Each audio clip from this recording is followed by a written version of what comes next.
श्रीमद् कुंज विहारे नमः। श्री स्वामी हरिदास विजय तीर्थराम। श्रीमद् भगवद गीता में संजय एक प्रधान पात्र हैं। संजय के मुख से ही श्रीमद् भगवद गीता धृतराष्ट्र ने सुनी थी। संजय विद्वान गावलगण नामक सूत के पुत्र थे। ये बड़े शांत शिष्ट, ज्ञान विज्ञान संपन्न, सदाचारी, निर्भय, सत्यवादी, जितेंद्रिय, धर्मात्मा, स्पष्ट भाषी और भगवान श्री कृष्ण के परम भक्त और उनको तत्व से जानने वाले थे। अर्जुन के साथ संजय की बालपन से मित्रता थी। इसी से अर्जुन के उस अंतःपुर में, जहाँ अभिमन्यु और नकुल सहदेव का भी प्रवेश निषिद्ध था, संजय को प्रवेश करने का अधिकार था।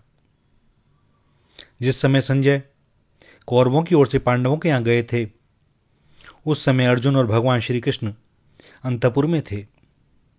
वहीं देवी द्रौपदी और महाभागा सत्यभामा जी भी थीं। संजय ने वापस आकर वहाँ का वर्णन सुनाते हुए धृतराष्ट्र से कहा था कि मैंने अर्जुन के अंतःपुर में जाकर देखा कि भगवान श्री कृष्ण अपने दोनों चरण अर्जुन की गोद में रखे हुए हैं तथा अर्जुन के चरण द्रौपदी और सत्यभामा की गोद में हैं। अर्जुन ने बैठने के लिए एक सोने की पैर रखने की चौकी मेरी ओर सरका दी। मैं उसे अपने हाथ से स्पर्श करके जमीन पर बैठ गया। उन दोनों महापुरुषों को इस प्रकार अत्यंत प्रेम से एक आसन पर बैठे देखकर मैं समझ गया हूं कि ये दोनों जिनकी आज्ञा में रहते हैं, उन धर्मराज युधिष्ठिर के मन का संकल्प अवश्य ही पूरा होगा। महाभारत युद्ध आरंभ होने से पूर्व त्रिकालदर्शी भगवान व्यास ने धृतराष्ट्र के पास जाकर युद्ध का अवश्यम भावी होना बतलाते हुए कहा कि यदि तुम युद्ध देखना चाहते हो तो मैं तुम्हें दिव्य दृष्टि देता हूं। किंतु धृतराष्ट्र ने अपने कुल का नाश देखने की अनिच्छा प्रकट की।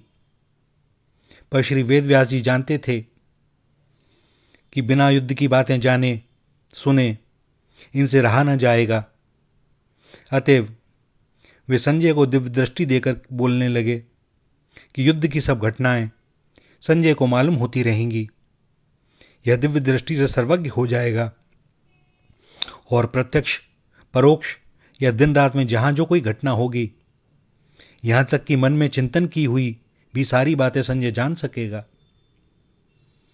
इसके बाद जब कौरवों के प्रथम सेनापति भीष्म पितामह 10 दिनों तक घमासान युद्ध करके 1 लाख महारथियों को अपार सेना सहित वध करने के उपरांत शिखंडी के द्वारा आहत होकर शरसैया पर गिर पड़े, तब संजय ने आकर यह समाचार धृतराष्ट्र को सुनाया। तब भीष्म के लिए शोक करते हुए धृतराष्ट्र ने संजय से युद्ध का सारा हाल पूछा और तब संजय ने पहले दोनों ओर की सेनाओं का वर्णन करते हुए फिर गीता सुनाना आरंभ किया। गीता भीष्म पर्व के 25वें से 42वें अध्याय तक है। महर्षि व्यास, संजय, विदुर और भीष्म आदि कुछ ही ऐसे महानुभाव थे जो भगवान श्री कृष्ण के यथार्थ स्वरूप को पहचानते थे। धृतराष्ट्र के पूछने पर संजय ने कहा कि मैं स्त्री पुत्र आदि के मोह में पड़कर अविद्या का सेवन नहीं करता। मैं भगवान को अर्पण किए बिना कुछ भी ग्रहण नहीं करता। मैं शुद्ध भाव और भक्ति योग के द्वारा ही जनार्दन श्री कृष्ण के स्वरूप को यथार्थ जानता हूं और यह उन्हीं की कृपा है।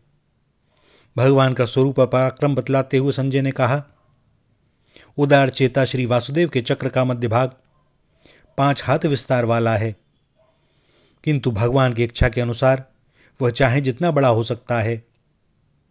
वह तेज पुंज से प्रकाशित चक्र सबके सारासार बल की था लेने के लिए ही बना है।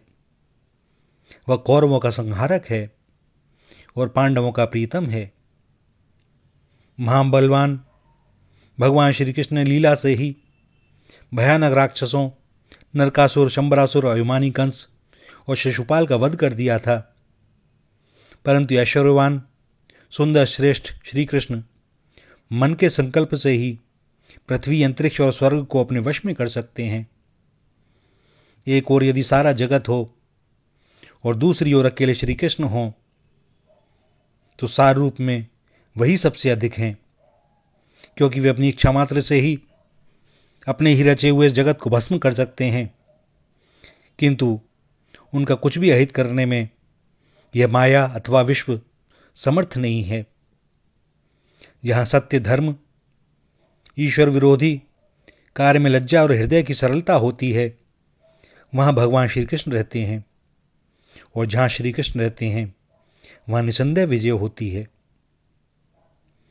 श्री कृष्ण सब लोगों को मोहित करते हुए से पांडवों का बहाना करके तुम्हारे अधर्मी मूर्ख पुत्रों को भस्म करना चाहते हैं।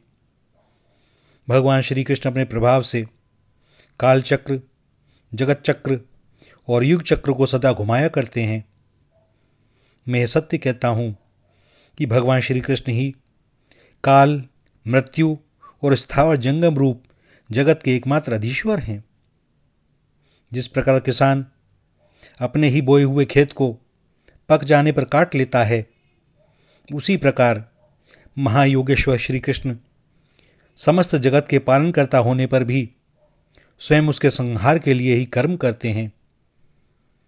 वे अपनी महामाया के प्रभाव से सबको मोहित किए रहते हैं, किंतु जो उनकी शरण ले लेता है वह कभी माया से, मोह से ग्रस्त नहीं होता।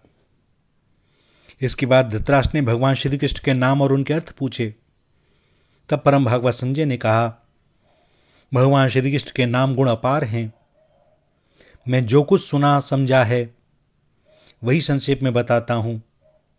श्री कृष्ण माया के आवरण करते हैं और सारा जगत उसी में निवास करता है। वे प्रकाशमान हैं, इसलिए उनको वासुदेव कहते हैं, अथवा सारे देवता उनमें निवास करते हैं, इसलिए उनका नाम वासुदेव है। वे सर्वव्यापक हैं, इसलिए उनका नाम विष्णु है। माँ यानी आत्मा की उपाधि रूप बुद्धिवृत्ति को मौन, ध्यान या योग से दूर कर देते हैं, इससे श्री कृष्ण का नाम माधव है। मधु अर्थात पृथ्वी आदि तत्वों का संहार करता होने से या वे सारे तत्व इन्हीं में लय को प्राप्त होते हैं, इससे भगवान को मधुआ कहा जाता है। मधु नामक दैत्य का वध करने वाले होने के कारण इनका एक नाम मधुसूदन है। कृषि शब्द सत्तावाचक है और ण सुखवाचक है। इन दोनों धातुओं के अर्थरूप सत्ता और आनंद के संबंध से भगवान का नाम कृष्ण हो गया है।